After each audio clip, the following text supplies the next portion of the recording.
Nous allons lire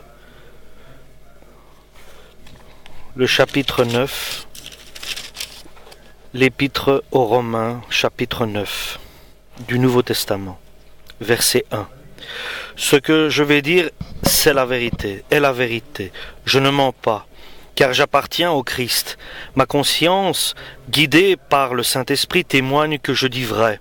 Mon cœur est plein d'une grande tristesse et d'une douleur continuelle. Je souhaiterais être moi-même maudit par Dieu et séparé du Christ pour le bien de mes frères, ceux de ma race. Ils sont les membres du peuple d'Israël. Dieu a fait d'eux ses enfants. Il leur a accordé sa présence glorieuse, ses alliances, la loi, le culte, les promesses. Ils sont les descendants des patriarches et le Christ, en tant qu'être humain, appartient à leur peuple, lui qui est au-dessus de tout. Dieu loué pour toujours. Amen. Cela ne signifie pourtant pas que la promesse de Dieu a perdu sa valeur. En effet, les descendants d'Israël ne sont pas tous le vrai peuple d'Israël. Et les descendants d'Abraham ne sont pas tous ses vrais enfants. Car Dieu a dit à Abraham, c'est par Isaac que tu auras les descendants que je t'ai promis. C'est-à-dire, ce ne sont pas les enfants nés conformément à l'ordre naturel qui sont les enfants de Dieu. Seuls les enfants nés conformément à la promesse de Dieu sont considérés comme les vrais descendants. Car Dieu a exprimé la promesse en ces termes. À la même époque, je reviendrai et Sarah aura un fils. Et ce n'est pas tout. Pensons aussi à Rebecca. Ses deux fils avaient le même père, notre ancêtre Isaac. Mais Dieu a son plan pour choisir les hommes. Son choix dépend de l'appel qu'il leur adresse et non de leur action. Pour montrer qu'il demeure fidèle à ce plan, Dieu a dit à Rebecca, alors que ses fils n'étaient pas encore nés et n'avaient donc fait ni bien ni mal, l'aîné servira le plus jeune. Comme le déclare l'Écriture, j'ai aimé Jacob, mais j'ai repoussé Ésaü. Que faut-il en conclure? Dieu serait-il injuste? Certainement pas. En effet, il dit à Moïse, « J'aurai pitié de qui je veux avoir pitié, et j'aurai compassion de qui je veux avoir compassion. » Cela ne dépend donc pas de la volonté de l'homme, ni de ses efforts, mais uniquement de Dieu qui a pitié. Dans l'Écriture, Dieu déclare au roi d'Égypte, « Je t'ai établi roi précisément pour montrer en toi ma puissance et pour que ma renommée se répande sur toute la terre. » Ainsi Dieu a pitié de qui il veut et il incite qui il veut à s'obstiner. On me dira peut-être, alors pourquoi Dieu nous ferait-il encore des reproches? Car qui pourrait résister à sa volonté? Mais qui es-tu donc, toi, homme, pour contredire Dieu? Le vase d'argile demande-t-il à celui qui l'a façonné, « Pourquoi m'as-tu fait ainsi ?» Le potier peut faire ce qu'il veut avec l'argile. À partir de la même pâte, il peut fabriquer un vase précieux ou un vase ordinaire. Eh bien, Dieu a voulu montrer sa colère et faire connaître sa puissance. Pourtant, il a supporté avec une grande patience ceux qui méritaient sa colère et étaient mûrs pour la ruine, étaient prêts pour la ruine. Mais il a voulu aussi manifester combien sa gloire est riche pour les autres, ceux dont il a pitié, ceux qu'il a préparés d'avance à participer à sa gloire. Nous en sommes, nous qu'il a appelés non seulement d'entre les Juifs, mais aussi d'entre les autres peuples. C'est ce qu'il déclare dans le livre d'Osée. Le peuple qui n'était pas le mien, je l'appellerai mon peuple, et la nation que je n'aimais pas, je l'appellerai ma bien-aimée. Et là où on leur avait dit, vous n'êtes pas mon peuple, là même ils seront appelés fils du Dieu vivant. De son côté, Ésaïe s'écrit au sujet du peuple d'Israël. Même si les Israélites étaient aussi nombreux que les grains de sable au bord de la mer, c'est un reste d'entre eux seulement qui sera sauvé. Car ce que le Seigneur a dit, il le réalisera complètement et rapidement sur la terre. Et comme le même Ésaïe l'avait dit auparavant, si le Seigneur de l'univers ne nous avait pas laissé quelques descendants, nous serions devenus comme Sodome, nous aurions été semblables à Gomorrhe. Que faut-il en conclure? Ceci. Des gens d'autres nations qui ne cherchaient pas à se rendre justes devant Dieu ont été rendus justes à ses yeux par la foi. Tandis que les membres du peuple d'Israël qui cherchaient à se rendre justes aux yeux de Dieu grâce à la loi n'ont pas atteint le but de la loi. Pourquoi? Parce qu'ils ne cherchaient pas à être agréables à Dieu par la foi, ils pensaient l'être par leurs actions. Ils se sont heurtés à la pierre qui fait trébucher dont parle l'Écriture. Amen pour la parole du Seigneur. Les hommes ont su ce qui est le péché par la loi de Dieu et ce qui plaît à Dieu. Et ils ont demandé d'être soumis à la loi de Dieu qui leur avait été donnée en accomplissant leurs œuvres avec justice. Et cela n'a pas apporté de bons résultats, parce que personne, par ses œuvres, par sa justice, ne peut pas arriver, approcher Dieu et ouvrir la porte vers celui qui fait ces œuvres-là. Et il y a une grande séparation entre Dieu et les hommes. Et ce qui nous sépare, ce sont nos péchés. Et c'est pour cela que Dieu a apporté la fin de la loi, a amené la fin de la loi, qui est Jésus-Christ. La fin de la loi de Moïse, c'est Jésus-Christ. Et par Jésus-Christ, la parole de Dieu, la parole est arrivée sur la terre, elle est devenue chair. Et Jésus, qui était faible, mais par la force de Dieu, par la force du Père, il est monté sur la croix, l'agneau qui ôte le péché du monde, et celui qui croit en Jésus-Christ sera sauvé. Et celui qui va faire appel à Jésus-Christ sera sauvé. Dans ce monde actuel où nous vivons, il sera protégé par Dieu. Et Jésus est la pierre sur laquelle nous devons nous édifier. C'est sur Jésus-Christ que nous devons nous soutenir, nous maintenir et grandir et évoluer.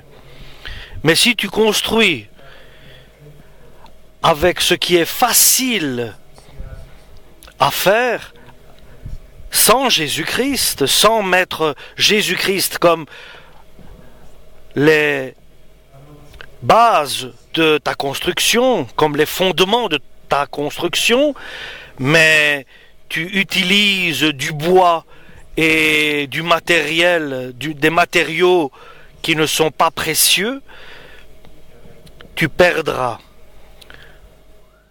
tu tomberas. Mais si tu construis sur Jésus-Christ, qui est la pierre angulaire qui maintient tout l'édifice, tu seras à l'abri. Et comme dit l'apôtre Paul, offrez, sacrifiez vos corps à Dieu comme une vénération, une adoration à Dieu. Celui qui veut venir vers moi, qu'il se sacrifie, qu'il doit se libérer de lui-même. Il doit sacrifier son bien passé, son bien-être ici sur la terre. Et il doit sacrifier sa liberté. Et il doit se soumettre à la volonté de Dieu par la liberté dont il a le choix. Et ainsi, cela plaît à Dieu que dans la liberté de choix, dans le libre choix, nous décidons, nous acceptons Jésus-Christ. Donc, la fin de la loi, c'est Jésus-Christ. La loi a été donnée aux Israéliens, comme l'apôtre Paul les aime énormément, car ce sont les siens. Il est avec eux, il a grandi avec eux, il a été éduqué par eux. Mais la vie par la loi de Moïse prend fin quand Jésus est venu. La loi de Moïse est terminée. Maintenant, c'est Jésus-Christ. C'est le Messie qui est venu. On ne se justifie plus par la loi. C'est fini les commandements de l'Ancien Testament.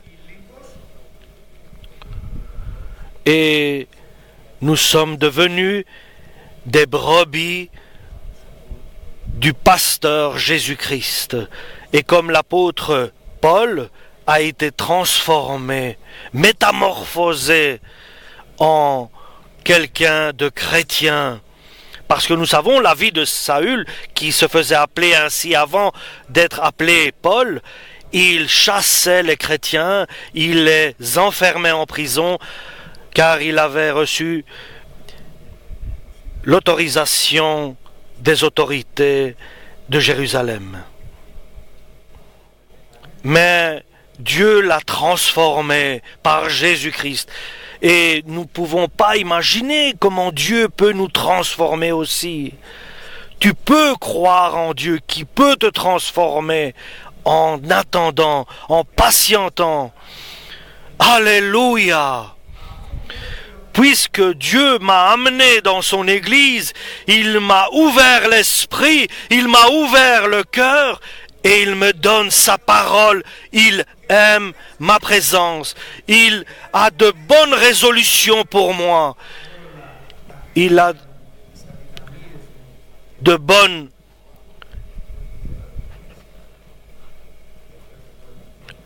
choses à faire avec moi. Car j'attends et je patiente et je demande de l'aide à Jésus-Christ. Car de lui vient mon aide. Toujours de Jésus-Christ vient mon aide. Et ce qui est important, c'est que le Christ nous aime.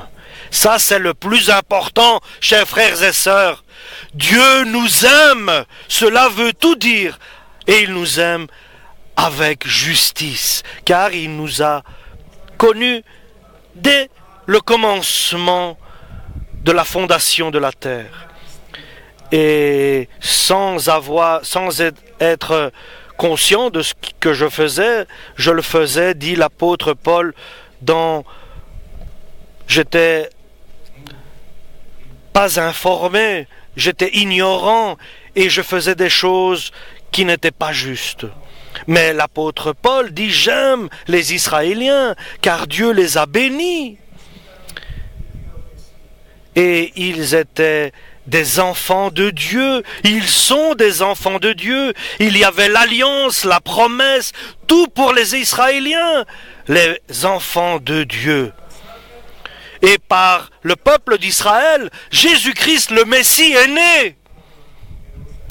Dieu Tout-Puissant, béni soit son nom éternellement. Dieu est-il injuste? Non. Pourquoi le peuple d'Israël est-il tombé? Et ce qui est important, qui sont les enfants de la promesse de Dieu? Est-ce que ce sont des enfants de colère ou des enfants bien-aimés? Les enfants d'Abraham, il y avait Isaac, était l'enfant que Dieu avait promis, mais pas Ismaël. Et Isaac a eu 2 enfants de Rebecca. Et la volonté de Dieu s'est réalisée. J'ai haï Isaac et aimé Jacob. Il nous connaît dès le commencement. Il sait qui nous sommes. Il connaît nos âmes. Il connaît notre personnalité avant déjà que nous soyons nés. C'est ce qui nous révèle ici dans ce passage. Donc, que dirons-nous? Est-ce qu'il y a une injustice à Dieu? Et l'apôtre Paul explique aux Romains avec détail cette explication. Dieu a dit à Moïse, moi, je vais bénir celui que je désire. Et j'aurai pitié de celui qui mérite ma pitié. C'est pour cela, apprends que rien dans notre vie n'est le résultat de ce que nous voulons. Rien. Et cela, il faut que tout disparaisse de notre fierté. C'est pas parce que je veux et que je m'efforce d'arriver à quelque chose et que sera la bénédiction de Dieu. La bénédiction de Dieu est la conséquence de la pitié que Dieu a pour nous, de la bonne disposition de Dieu pour nous, de la bonne intention de Dieu dépend notre bénédiction. Et quoi que je fasse, même si dans ma vie j'ai des échecs, Dieu peut me transformer. Si tu es quelqu'un qui a raté beaucoup de choses dans la vie, si je suis quelqu'un qui a eu des échecs, qui n'a pas réussi, il ne faut pas que tu cours et que tu t'efforces, mais tu as besoin de monter avec assurance vers le trône de Dieu pour recevoir de sa part la pitié, la bonté et la bienveillance de Dieu. Ça, c'est le plus important. La bienveillance de Dieu, la bonté de Dieu. Parce que si tu peux prêcher, si tu peux parler, car tu as un don naturel de t'exprimer plus facilement que d'autres qui ont plus difficile à s'exprimer, ce n'est pas cela que Dieu demande de ta part, d'être un ténor de la prédication. Mais demande à Dieu sa bonté, sa grâce soit avec nous et qu'il ait pitié de nous. Ô Seigneur, eleison aie pitié de nous. Aie pitié des pécheurs que nous sommes. Et Dieu dit, je t'ai préparé à être roi. Il a dit au roi d'Égypte, je t'ai fait roi pour montrer ma puissance. Alléluia. Et il a endurci le cœur de Pharaon pour montrer sa gloire, sa force, sa puissance. Alléluia. Nous remercions Dieu. Restons une brebis du Seigneur. Une brebis suit son pasteur. Elle ne se met pas en colère, elle ne mord pas, elle ne se met pas dans un état coléreux. Et nous savons que la brebis ne s'endurcit pas. Par son naturel, elle est docile. Elle n'est pas agressive. Et Dieu n'est pas injuste. Dieu se comporte par rapport à chacun selon sa volonté. L'apôtre Paul dit, toi homme, qui es-tu qui juge la décision de Dieu, le Créateur, le Tout-Puissant? Tu juges de la manière dont Dieu crée. Donc, est-ce que la créature peut dire à son Créateur, pourquoi m'as-tu fait ainsi? Est-ce que celui qui prépare l'argile et qui en fait un outil ou un vase, le vase peut-il dire « Pourquoi m'as-tu fait ainsi ?» Dieu a fait les cœurs à nous tous de la même manière. Mais Dieu connaît dès le commencement l'œuvre de chacun. Il nous connaît avant la fondation du monde. Et il est le potier. Il est celui qui nous a créés. Nous devons laisser à Dieu de nous enseigner, de nous initier, de nous éduquer, mais ne laissons pas le diable nous enseigner, mais chassons-le. De qui demandes-tu de l'aide? De qui attends-tu de l'aide? De la part de Dieu, le Tout-Puissant, ou bien des forces du mal? Si tu aimes la parole de Dieu, et tu seras sur le bon chemin. Mais si tu fais appel à d'autres forces, à d'autres puissances, tu seras détruit pour l'éternité. L'apôtre Paul dit, si Dieu, voulant montrer sa colère, parce que c'est un Dieu qui se fâche et qu'il veut montrer sa force, il a patienté avec beaucoup d'attente des personnes qui étaient pour être détruites. Il ne les a pas détruits directement, mais il a patienté. Pharaon, par exemple, et Moïse. Il a montré sa force et que sa force soit connue dans le monde entier. Au contraire, voulant faire connaître la richesse de sa bonté, et de l'autre voulant montrer sa force et sa puissance à ceux qui sont pour la perdition, il a eu de la patience.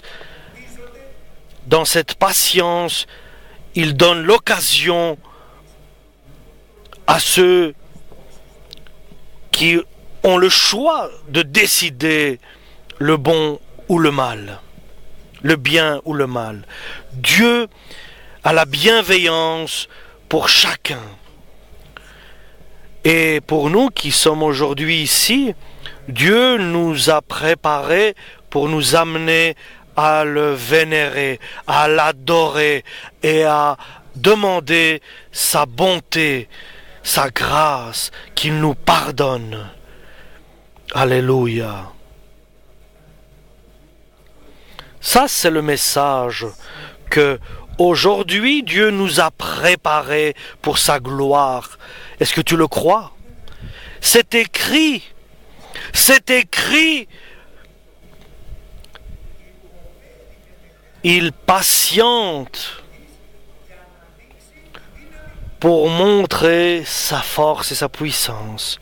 Et il prépare des êtres faibles qui pêchent, qui tombent, qui se sont trompés, qui se sont égarés. Eux, ces personnes-là, Dieu a pitié d'eux et il les prépare.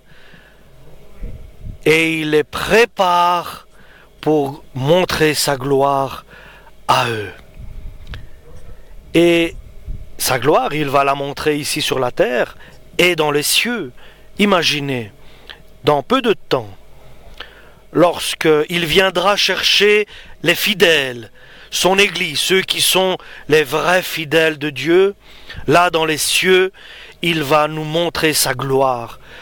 Des personnes sans importance, des personnes inconnues, sans force, ils seront habillés d'un vêtement de gloire et d'éternité. Alléluia. l'habit de Jésus-Christ, de Dieu le Tout-Puissant, et tous les cieux seront dans la joie. Les anges vont glorifier Dieu, et nous serons les enfants de Dieu dans la gloire. Alléluia.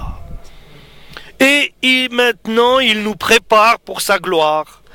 Ici sur la terre, nous devons nous préparer. Alléluia. Il nous prépare pour cette vie éternelle avec la lumière, avec Dieu le Tout-Puissant. Béni soit son nom. Il nous prépare pour lui. Nous qu'il nous a appelés, nous qui nous a amenés à l'église, et tous les autres qui viendront encore, ceux que Dieu connaît dès la fondation du monde. Ce qui est écrit dans beaucoup d'endroits. J'appellerai mon peuple, qui n'était pas mon peuple, et je dirai bien-aimé à celles qui n'étaient pas aimées. Que dirons-nous donc maintenant après cela? Les nations qui ne connaissaient pas Dieu le Tout-Puissant et qui ne cherchaient pas la justice de Dieu, et ils étaient dans l'idolâtrie, et aujourd'hui, nous sommes devenus comme le peuple de Grèce. Nous qui étions des idolâtres, nous avions des faux dieux, nous connaissions pas le vrai Dieu. Maintenant, nous connaissons le vrai Dieu, l'Éternel, le Tout-Puissant, la vérité. Et Dieu dit, vous qui n'avez pas cherché, les nations qui cherchaient pas la justice de Dieu, vous l'avez trouvé, vous l'avez reçu, car Dieu est venu, a dit, moi, je vous présente mon Fils Jésus-Christ, ma parole qui est venue sur la terre. C'est le Messie que je vous envoie, c'est celui qui était prophétisé. Alléluia. Et nous l'avons accepté. Parce que nous avons accepté Jésus-Christ, il nous a donné une espérance vivante et éternelle. C'est Jésus qui est venu nous baptiser de son Saint-Esprit et nous remplir de sa présence et nous donner sa force. À toi, à moi, il nous a transformés et il viendra nous chercher. Alléluia. À toi. Et je n'ai rien fait. C'est pour cela. Dieu nous a donné. Il nous a offert. Et nous n'avons rien fait pour recevoir. Alléluia. Par la grâce de Dieu, nous recevons les cieux et l'éternité. Jésus-Christ est le Fils de Dieu tout-puissant. Alléluia. Il est la vérité. Il est le chemin. Il est la vie. Alléluia. Orfera malada. Alléluia. Ça, c'est la vérité. Tu reçois cette justice de Dieu et elle est considérée comme exacte, juste devant Dieu. Tu es parfait devant Dieu. Nous remercions Dieu pour sa présence par Jésus-Christ, son Fils. Il est la pierre angulaire, la pierre qui soutient tout l'édifice. Il est le Messie. Jésus-Christ est le seul Messie.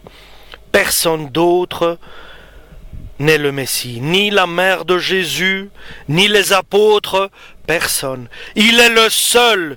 Il a dit, venez vers moi, vous tous qui êtes chargés et fatigués, et je vous donnerai le repos. Alléluia. Jésus, sauve-moi, dis-le, si simplement. Et le Saint-Esprit vient en toi, et il te donne la force que tu as besoin, car il est vivant, il existe. Alléluia. Et lorsque nous sommes baptisés à l'eau, nous sommes baptisés au nom de Dieu le Père, le Fils et le Saint-Esprit. Et nous nous libérons du corps du péché dans l'eau. Nous abandonnons le corps du péché dans l'eau. Et nous ressortons un nouvel être, une renaissance. Quelqu'un de nouveau qui revit, alléluia, qui ressuscite en sortant de l'eau. Et il nous enseigne à vivre juste, dignement, comme Dieu le demande. Il ne nous enseigne pas avant de nous changer la vie, mais il nous enseigne après nous avoir transformés et de vivre juste et avoir de la patience pour attendre que Jésus vienne nous chercher. Et notre esprit maintenant travaille spirituellement. Et Jésus n'est pas la pierre d'achoppement où nous tombons, mais il est pour nous la pierre qu'ont rejetée les bâtisseurs. Elle est devenue la principale de l'édifice. Alléluia. Et maintenant est venue notre justification en Dieu par notre foi. Nous reconnaissons que Jésus est notre Sauveur. Nous reconnaissons que Dieu a d'autres brebis qu'il va rassembler dans son troupeau. Et nous serons un troupeau, un pasteur dans le monde entier, sur la terre où nous vivons. Et nous allons bénéficier de sa présence lorsqu'il viendra nous chercher, car cela ne s'arrête pas là. Nous sommes éternels avec lui. Il ne peut pas renier sa parole. Le Dieu Tout-Puissant a scellé ses paroles et il ne peut pas les renier. Il est fidèle à ce qu'il a dit. Et le nom de Jésus-Christ sauve. Celui qui demande de l'aide à Dieu le Tout-Puissant, béni soit son nom, il recevra de lui s'il va sincèrement et avec vérité. Dieu sera pour lui la gloire éternelle. Alléluia. La question est la suivante. Frère, que veux-tu? Et que cherches-tu? Que désires-tu? Tu veux gagner le monde ici?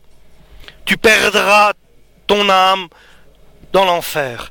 Si tu veux Jésus-Christ, tu gagneras la vie éternelle dans le paradis avec Dieu, là où il a préparé une place et il vient nous chercher. Ce sont les paroles de Jésus-Christ. Que veux-tu? Et pourquoi la parole insiste sur ça? Parce qu'il y aura beaucoup de choses qui viendront dans ta vie et tu devras les sacrifier pour recevoir la gloire de Dieu dans les cieux. Si tu ne sacrifies pas ces choses que Dieu te demande de t'éloigner, d'abandonner, tu ne pourras pas recevoir ce que Dieu veut te donner. Et nous allons venir devant un dilemme, un choix. Et tu feras ton choix. Que veux-tu? Tu veux le monde? Tu perdras le Fils de Dieu, le Tout-Puissant. Tu veux le ciel, la vie éternelle, le paradis? Tu perdras le monde. Tu veux la gloire de ce monde? Tu perdras la gloire de Dieu. C'est l'un ou l'autre. Que veux-tu? Chaque fois, tu dois choisir. Et je crois, lorsque tu veux quelque chose, le diable te proposera quelque chose où tu devras choisir l'un ou l'autre. Deux chemins devant toi. Que veux-tu? Tu es libre de choisir dans ce monde. Tu es séparé. Tu veux te remarier sur la terre ou bien te marier dans les cieux? Ce sont des questions très importantes. Que veux-tu? Que choisis-tu dans ce monde? Le mariage avec Dieu? L'union avec Dieu? Ou bien l'union avec la terre qui passe, qui est provisoire et qui va être détruite? Tout dépend de ton choix. Tu es libre de choisir. Tu as le libre arbitre. Amen pour la parole du Seigneur. Béni